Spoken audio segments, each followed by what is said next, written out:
Within the last few months, or even the last year or so, I've only had two reactions after watching a film in the cinema.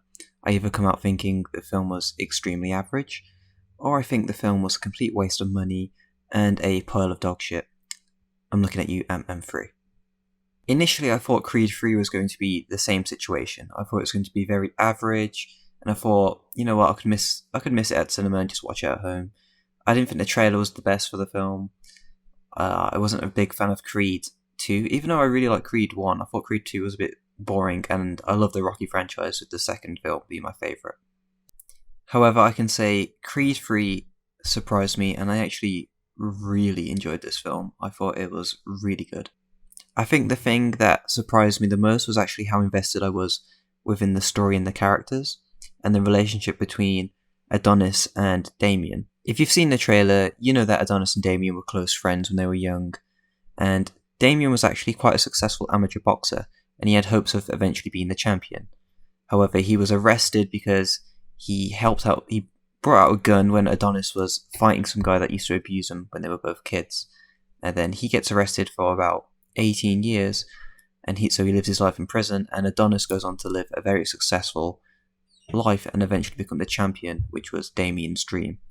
This sets up the conflict of the film, as Adonis feels guilt for leaving Damien behind, whilst Damien feels he was abandoned by Adonis.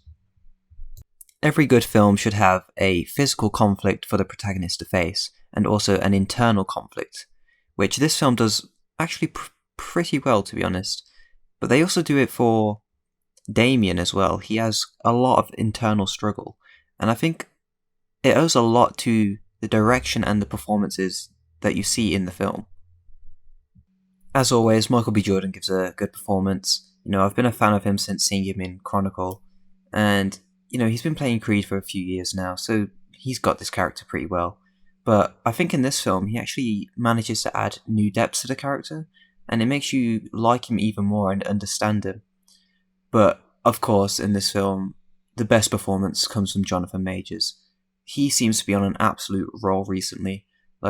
He was the best thing in Ant-Man. That film's terrible, the script was just shit. But Jonathan Majors carried it. He was the best thing there, and he's the best thing here.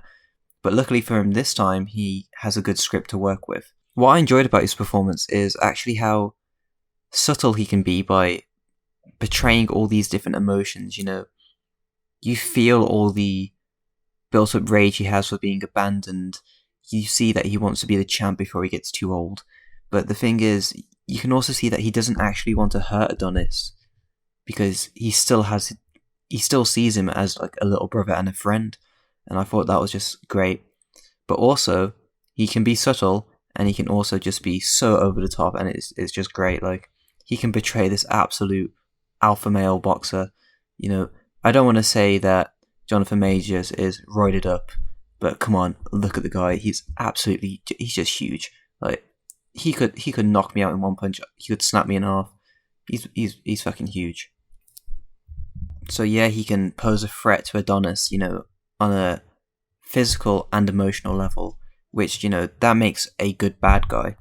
And it just makes you more invested in the film, and more invested in the eventual final fight, which I did find the final fight a bit underwhelming, because it kind of it shows you the first two rounds, which are pretty good, and then it does this thing where all the crowd disappears and it's just Adonis and Damien fighting in the ring. But then it just skips to the end of round 11, and then round 12 starts, and then it ends.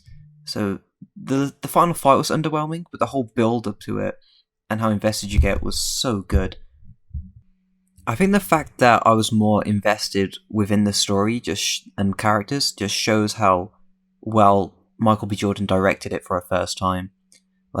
Whenever it's just a scene between two characters talking, and you get all the emotion in the scene, I think Michael B. Jordan does that so well. I think if he was to direct just a drama film, I think he could make a really good film. But if he directs Creed 4, I'd still watch it, because you would not think this is his first time directing. You can tell he's been on sets with, Ryan Coogler, and he's learnt loads of things to be a successful director. And if he directs another film, I would watch it, because I thought he did a great job. What I thought Michael B. Jordan did well with this film was actually making it stand on its own. You know, the Creed franchise can stand on its own now without Rocky. Because obviously, Rocky's not in this film.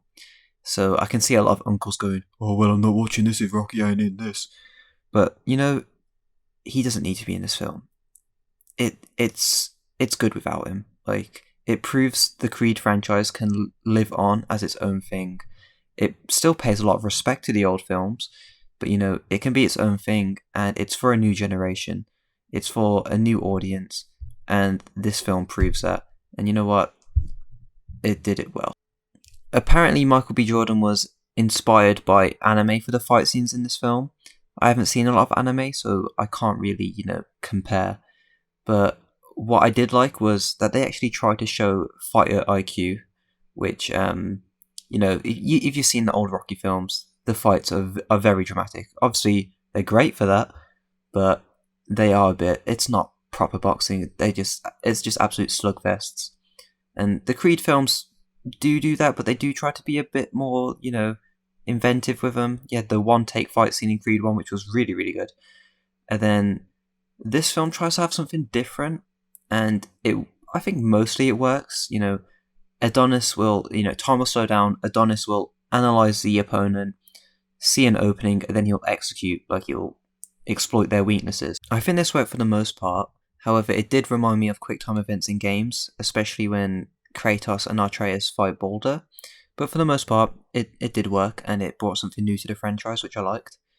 And what I also liked was how it showed with Damien a style of dirty boxing. Like, when he fights, it's like he's using elbows and stuff. He's hitting under the waist, which, you know, I don't think we've seen in the Rocky films before. But this film also gets quite gritty. Like, Damien gets punched, and then they're trying to take out his, you know, mouth guard, and one of his teeth gets stuck in it, and it almost gets pulled out, and it's pretty graphic, but it does show what boxers do go through, which I do really like. So overall, I actually really enjoyed Creed 3. I thought the directing for Michael B. Jordan was really good, especially since it was a directorial debut.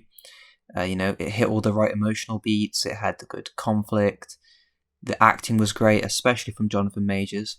I can't wait to see him in more films. I think one day he has the potential to, you know, win an Oscar. So yeah, I thought it was a really good film, and if Michael B. Jordan directs Creed 4, I will definitely be watching it, and I'll watch anything else that he directs. So if you've seen Creed 3, let me know what you think about it in the comments, and yeah, I hope you enjoyed this video. Leave a like, and thank you.